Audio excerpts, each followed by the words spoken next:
Okay, so there's been some big news coming out of Compton. Spit it so I can get it. Recently, man, the dude from Compton, Keefe, has been arrested and indicted for the murder of Tupac Shakur. Right. I never told this before, but one of the guys that was in that Cadillac is my cousin, Freaky Dre, rest in peace. That's my uncle's son. Wait a minute, with Dre, the dude in the back seat? Yeah, that's my cousin. Yeah, that's my cousin, Shit. DeAndre Smith. Shout out to my brother, Raymond Darrell Smith, and the Smiths. That's my family. All I can say is sometimes when we get on these cameras, man, and we say things on these cameras, they document it, they record it. Whatever you say can and will be used against you in the court of law. I don't know what kind of deal that he made that initially got him whatever, you know what I'm saying, going on with this case. But somehow it came back to bite him. And man, it's unfortunate that he got to go face the music. You know what I'm saying? I don't really too much want to talk about it because it's an open case. You know what I'm saying? And I'm just glad that, I'm not going to say I'm glad. My cousin is deceased, and I think that he's in a better place right now, because if he was alive and this shit that's going on right now with this dude, all the stuff that he done did on Vlad TV, that would definitely put, you know what I'm saying, I don't know how that would have went. And I'd rather be deceased before I sit inside of prison for the rest of my life. You know what I'm saying? So yeah, man, rest in peace to my cousin, Freaky Dre, Southside Compton crib. I'd interviewed Keefe. So he had a proffer agreement.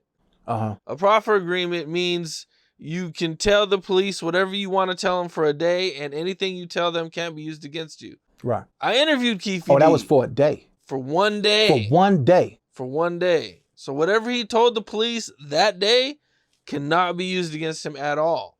So I interviewed Keefe, and I tried to tell him, like, you know what I'm saying? Like, dog, I don't, you know what I'm saying? Like, I tried to tell him in the interview, like, I don't think you got immunity, he said right bro. here in his chair. No. We did it somewhere else. But yeah, we sat down for an interview, and he thought he had immunity. So he completely misread the situation, and I tried to tell him, but he wasn't really trying to hear me. Well, you could write him a letter, and you could tell him I told you when I was interviewing you that you didn't have immunity, and they only told you that you could snitch for 1 day. That's it. And you shouldn't have told shit anyway. You should have went, whatever case they caught you on, I don't know if it was a drug case, I don't know. I don't really be too much paying attention to a lot of this shit. But I would have just did my time, homie. Like if they would have caught me and the deal was 10 or 15 back then, I would have just did my time. I would have never, ever spoke on none of that, period. Like that would have went to the grave with me. I would have never, it's stuff that I know right now that I would never tell. I'm going to my grave with a lot of this stuff I know. I'm not going to ever speak on it. So I feel like he know better. He a G, you know what I'm saying? And he let him trick him out his position. Got tricked out his spot. And I don't too much know how that's going to turn out for him. It's an open case still. And let's just, that's a lesson for everybody, man, in YouTube world. Yeah. Real shit. Know what you can talk about and what you can't talk about, man. Right. You know. And when I say hood rat, because I said I was doing skits with a hood rat, meaning that I just don't want to say these people's name, but you know, Rock loved the hood rats. Yeah, next question. What was your cousin like? Dre, man, hey, Dre was a dope ass basketball player, man. He was good as basketball, right? But he was also a gangster. He was a hustler. He liked to make his money. And he was a real dude. He wasn't one of those dudes that walk around and rah. Like the shit that you see nowadays, he wasn't like, he was a cool laid back cat. But he wouldn't be played with. You know what I'm saying? did you know Orlando too? Yeah, I didn't see my older homies, the OBGs, that was they crew. Lane and all them. I seen him, you know what I'm saying, in the hood a few times, but I didn't hang out with Lane. I didn't have no business with Lane. I'm a BG, so that's older BGs, that's they homies. You know what I'm saying? That was they homie Lane. If Keefe D would have took his time back then, it would have been over with. They would have never knew nothing about none of this shit.